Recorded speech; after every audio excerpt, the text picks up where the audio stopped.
The resurrection of Jesus offers answers to more of the big questions than any other event in history. Does God exist? If so, does he care about us? Is there life after death? Do miracles occur? Can we know what's true? Does life have meaning? How should we live? We had our answers to these questions when a group of women showed up at the tomb of Jesus and were greeted by an angel who said, "Do not be afraid, for I know that you are looking for Jesus who was crucified. He is not here, he has risen, just as he said." With so many different worldviews competing for attention here in the 21st century, I have to say that having a verifiable miracle and God's stamp of approval at the core of Christianity is like watching a bunch of people scrambling around to find some buried treasure when you've got the missing piece of the treasure map. The piece where X, or rather a cross, marks the spot. I find it fascinating that atheists dogmatically insist that the message of Christianity is just put your blind faith in our religion, when Christianity, more than any other worldview I'm aware of, has always said, here's how you can know that this is true. In the book of Acts, the Apostle Paul tells the people of Athens that God has set a day when he will judge the world with justice by the man he has appointed. He has given proof of this to everyone by raising him from the dead. So, if Christians proclaim, here's the proof, why do atheists here just believe without any evidence whatsoever? It's as if they're not listening. It's as if hearing they do not hear, and seeing they do not see. But for those with ears to hear, knowing that Jesus rose from the dead is actually much simpler than many people realize. To know that Jesus rose from the dead, we only need to know two things. One, that he was really dead, and two, that he was alive again later. If Jesus was dead and he was alive again later, I'd say that our atheist friends have a great big Son of God-shaped hole in their worldview. Was Jesus dead? And I mean really dead, not passed out, not in a coma, not in a brief state of cardiac arrest. Was he dead? Yes, he was. Now, the new generation of atheists who learn about Christianity primarily from social media may be surprised to learn that there are historical facts about Jesus. They think of Jesus as a mythical figure like Hercules, except that they're much angrier about Jesus for some reason. It's a tragedy of the internet age that positions that would be laughed out of the room at the scholarly level can become quite popular at the internet level by circulating among people who don't know much about anything. At the scholarly level, Jesus mythers are viewed along the same lines as Holocaust deniers. But at the internet level, every other atheist I run into says Jesus never existed. Really? Well, what books have you read on this? None, but I watched like 3 YouTube videos, so I'm obviously far more knowledgeable than every respected scholar on the planet. Meanwhile, even some of the most critical historical Jesus scholars will acknowledge certain facts about Jesus. That he was baptized by John the Baptist, that he had disciples, that he was known as a miracle worker and an exorcist, that he believed he played a crucial role in the coming of the kingdom of God, and of course, that he died by crucifixion. The scholarly consensus on Jesus' death arises from having a variety of ancient sources. There are Christian, Jewish, and Roman sources reporting Jesus' death, and knowing how crucifixion works.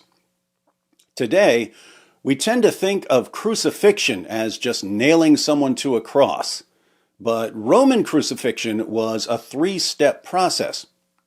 The first step was the scourging, which was sometimes called the half-death because victims would be half dead by the time it was finished. The Romans used a flagrum made of leather thongs with chunks of bone or metal woven into the strands, designed to remove human flesh.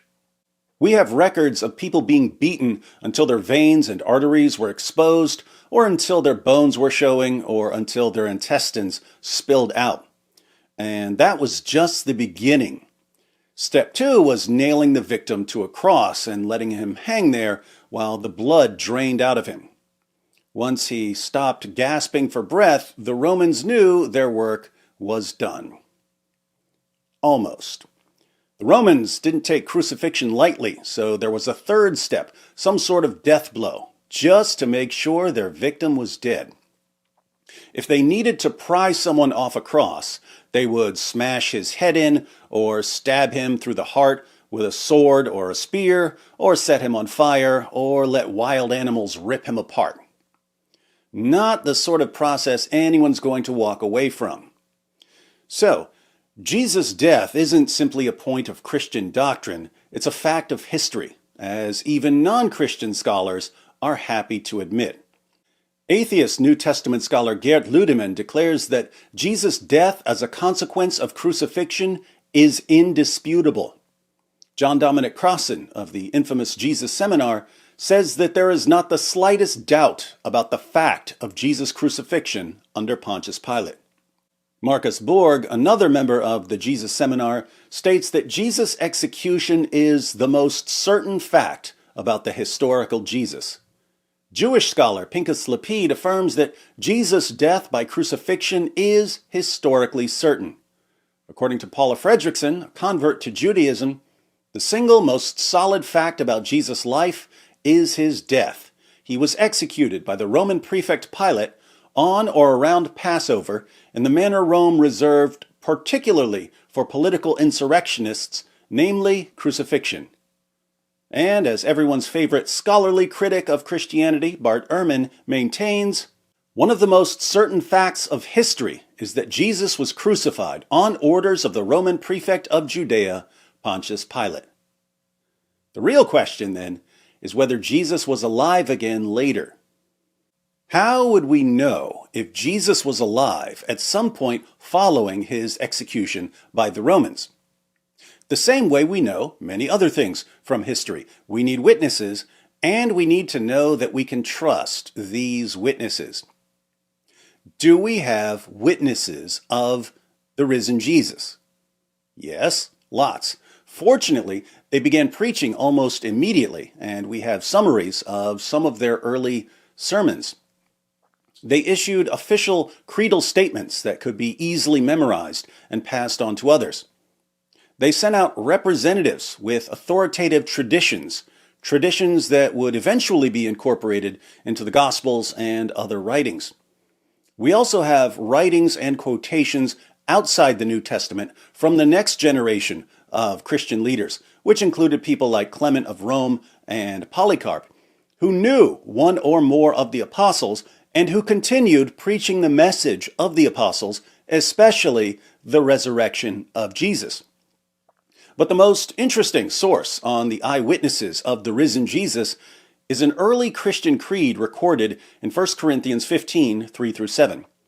1 Corinthians was written around AD 55, and Paul says in the letter that he had already delivered the creed to the church in Corinth, which would have been around AD 51. But Paul received the creed long before that, either when he visited the apostles in Jerusalem or perhaps even at his conversion. And scholars date its formulation to within a few years of Jesus' crucifixion. James D.G. Dunn writes, "This tradition, we can be entirely confident, was formulated as tradition within months of Jesus' death." According to Michael Goulder, Paul received the tradition, that is, he was taught it at his conversion, perhaps 2 years after Jesus' death. Ulrich Wilkins says that the creed indubitably goes back to the oldest phase of all in the history of primitive Christianity. Geert Ludemann maintains that the elements in the tradition are to be dated to the first 2 years after the crucifixion of Jesus. Paul Barnett dates the creed to within 2 or 3 years of the first Easter. Richard Burridge and Graham Gould say it dates from only a few years after Jesus' death. Robert Funk and the Jesus Seminar put it within 2 or 3 years at most. Richard Hayes says it originates within about 3 years after Jesus was crucified in Jerusalem. And Alexander Wedderburn says that it goes back to the first half of the 30s. So there's widespread agreement among scholars from across the theological spectrum that 1 Corinthians 15 contains very early material that can be traced to Jesus' original disciples shortly after his death. Let's read the passage. Paul writes, "For I delivered to you, the Christians of Corinth, as of first importance," this is foundational information, "what I also received," and here's where the creed starts, "that Christ died for our sins according to the Scriptures, and that he was buried, and that he was raised on the third day according to the Scriptures, and that he appeared to Cephas," that's Peter, "then to the 12. After that, he appeared to more than 500 brethren at one time." Paul is writing this years later, so he adds parenthetically, "most of whom remain until now, but some have fallen asleep. Then he appeared to James, then to all the apostles." The original would have ended with this appearance to all the apostles, but Jesus appeared to Paul later, so Paul adds, "and last of all, as to one untimely born, he appeared to me also." Notice what we have here. We have Jesus' death for sins, his burial, his resurrection on the third day, and numerous appearances. And we have all of it as authoritative tradition within a few years, if not within months, of the crucifixion. As for the appearances, there are appearances to individuals, Peter, James, the brother of Jesus, and eventually Paul, to small groups, the 12 and all the apostles, and to a large group. He appeared to more than 500. The list also reports appearances to both friends and foes. Peter and the apostles were followers of Jesus during his 3-year ministry, but James and Paul weren't. James didn't believe that his brother was the Messiah when Jesus was preaching in Galilee and Judea, and Paul persecuted the church and tried to destroy it. Yet they're all listed as witnesses who saw Jesus alive again sometime after his death. This passage eliminates 2 skeptical responses to Jesus' resurrection, the legend hypothesis and the hallucination hypothesis. At the internet level, there are still people who claim that Christian belief in Jesus' resurrection arose through a process of legendary development over a period of many decades. But this is factually false. We know, as a fact of history, that the resurrection was the heart of Christian preaching from the beginning. You also may have heard people argue that Jesus' disciples simply hallucinated the resurrection appearances. But a hallucination, by definition, is something that occurs in the mind of the person experiencing it. If you take a bunch of acid and a leprechaun appears to you, the rest of us aren't going to ask him for his pot of gold because we won't see him. He won't exist outside your acid-tripping mind. But Jesus appeared to entire groups on multiple occasions, and hallucinations just can't explain repeated group appearances. So, we can't attribute the resurrection appearances to legend or to hallucinations. Can we attribute them to deception?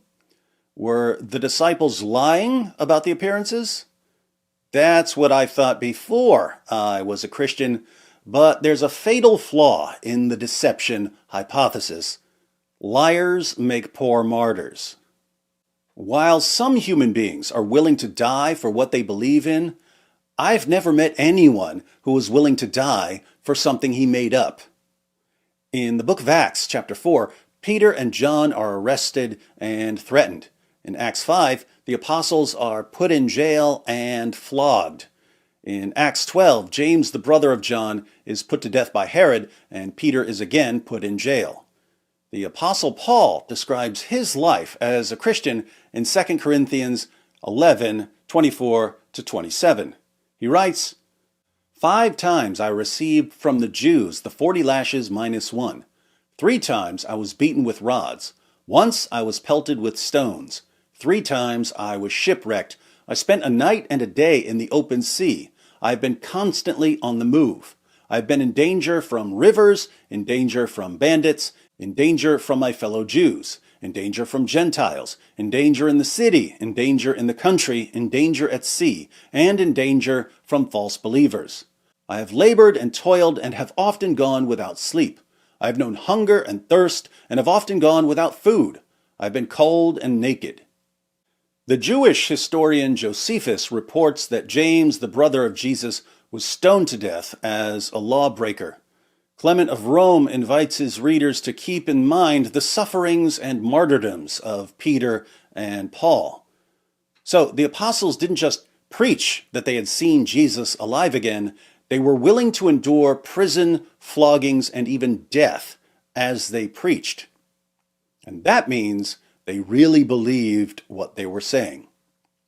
Here again, it's not just Christians who draw this conclusion. Even non-Christians maintain that the disciples sincerely believed that they had seen the risen Jesus.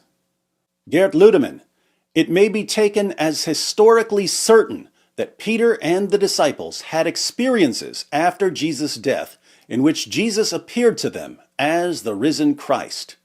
Bart Ehrman, we can say with complete certainty that some of his disciples at some later time insisted that he soon appeared to them, convincing them that he had been raised from the dead.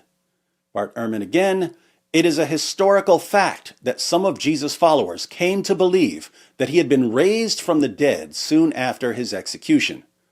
Paula Fredrickson, I know in their own terms what they saw was the raised Jesus. I'm not saying that they really did see the raised Jesus. I wasn't there. I don't know what they saw. But I do know, as a historian, that they must have seen something. Fredrickson says that she doesn't know what they saw. But I do. I think it's obvious what they saw. The disciples saw the sort of thing that would convince individuals and groups, friends and foes, that they had all seen a man who had been dead, alive again, standing in front of them, telling them why he had to die and rise again. Unfortunately for our atheist friends, the only sort of thing that can do that is Jesus actually appearing to them, which means that Jesus rose from the dead. So, there's only one conclusion to draw from the facts that even atheist and agnostic scholars grant as historically certain. And yet, atheist and agnostic scholars clearly don't believe that Jesus rose from the dead. Why do they reject the resurrection when they're aware of the historical evidence? Different people will give different reasons for denying Jesus' resurrection, but if you do a little digging, 2 broad issues emerge most frequently. First, many people have a prior commitment to naturalism. Supernatural explanations are ruled out before the investigation begins. And if supernatural explanations are ruled out beforehand, Jesus' resurrection is never even a candidate for belief. So, is a commitment to naturalism a good reason to reject the resurrection? As Alvin Plantinga and others have shown, naturalism as a worldview is fundamentally incoherent because it ends up undermining the reliability of the cognitive faculties required to affirm it. If naturalism is true, how did you obtain your cognitive faculties, the processes that produce your beliefs? There's really only one game in town if you're a naturalist. Your ability to reason is the product of natural selection acting on random mutation. Natural selection, of course, favors traits that help organisms survive and reproduce. So, if human reasoning evolved naturally, it's because it helped human beings survive and reproduce. Does this give us any basis for trusting our reasoning ability when it comes to questions of theology or philosophy or science? No.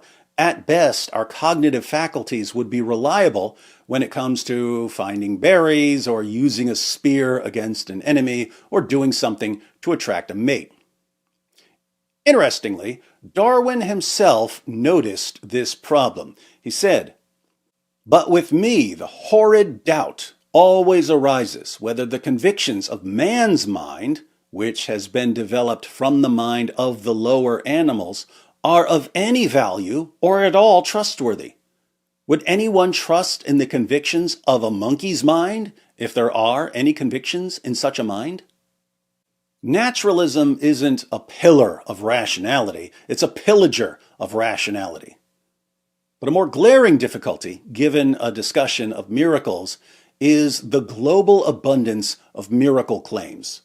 In 2006, the Pew Forum issued a report titled Spirit and Power, a 10-country survey of Pentecostals, discussing statistics on Pentecostals and charismatic Protestants in the United States, Brazil, Chile, Guatemala, Kenya, Nigeria, South Africa, India, the Philippines, and South Korea. And the researchers found that approximately 200 million Pentecostal and charismatic Protestants in just those 10 countries believe that they have personally witnessed miraculous healings. Imagine what the numbers would be if the study had included all denominations in all countries. In a 2022 article for the New York Times, Dr. Molly Worthen writes, "Scholars estimate that 80% of new Christians in Nepal come to the faith through an experience with healing or deliverance from demonic spirits. Perhaps as many as 90% of new converts who join a house church in China credit their conversion to faith healing. In Kenya, 71% of Christians say they have witnessed a divine healing, according to a 2006 Pew study. Even in the relatively skeptical United States, 29% of survey respondents claim they have seen one." After reviewing a number of miracle reports from around the world, Dr. Craig Keener concludes, "It is no longer plausible to tout uniform human experience as a basis for denying miracles, as in the traditional modern argument. Hundreds of millions of claims would have to be satisfactorily explained in non-supernatural terms for this appeal to succeed. While many may be so explained, one cannot adopt the conclusion of uniformity as a premise without investigating all of them." In other words, those who exclude supernatural explanations prior to investigation do so by faith, not because the evidence demands it. Second, it's perhaps even more common to reject the resurrection because of what the resurrection implies. If we believe that Jesus rose from the dead, we might think it's a good idea to listen to what he says. But Jesus said all kinds of things about sin and judgment and salvation, and if we don't want to take his teachings seriously, or if we don't want to become Christians, or if we despise anything that has any connection to Christianity, we kind of need to get rid of that whole rising from the dead thing. Now, this has always seemed like an odd approach to me. Decide what we want to believe ahead of time, and then reject evidence that doesn't line up with what we want to believe. And atheists normally condemn this approach. Suppose an atheist comes to you with some kind of evidence. Let's say he gives you evidence for common descent, the claim that all living things share a common ancestor. If your response is, "Well, I don't like what common descent implies because that would mean I'm related to pigs, so I'm going to reject any evidence you give me for it," the atheist will accuse you of being anti-science and anti-evidence and irrational and stupid and bigoted and so on. But then, if you present that same atheist with evidence that Jesus rose from the dead, you'll suddenly find that heaven and hell and the Salem witch trials and gay wedding cakes and all kinds of other topics are entering into his evaluation of whether Jesus was dead and whether he was alive again later. Feelings become the ultimate trump card. We obviously can't stop our atheist friends from smuggling their feelings about Christianity into discussions of historical facts about Jesus, but we can point out how ridiculous it is for them to claim to be the champions of reason and science and logic when their feelings and emotions have full reign over their reasoning. Now, there's other evidence that's relevant to this discussion, and there are additional objections to consider. But we already have enough to conclude that Jesus rose from the dead. All the available evidence tells us that Jesus died by crucifixion and that he was alive again later. Friends and foes were so thoroughly convinced that Jesus had appeared to them that they were willing to endure torture and death for the privilege of proclaiming the Christian message. The question for us is this: what could have convinced all these people that Jesus had appeared to them? This is the question I struggled with almost 3 decades ago, and I couldn't think of any explanation apart from the resurrection that could account for the historical evidence. By that time, I already knew that naturalism was a theory in crisis, and I didn't trust my feelings enough to reject facts I didn't like. In the end, I concluded that Jesus of Nazareth rose from the dead, and that if I was going to listen to anyone tell me about God, it was him.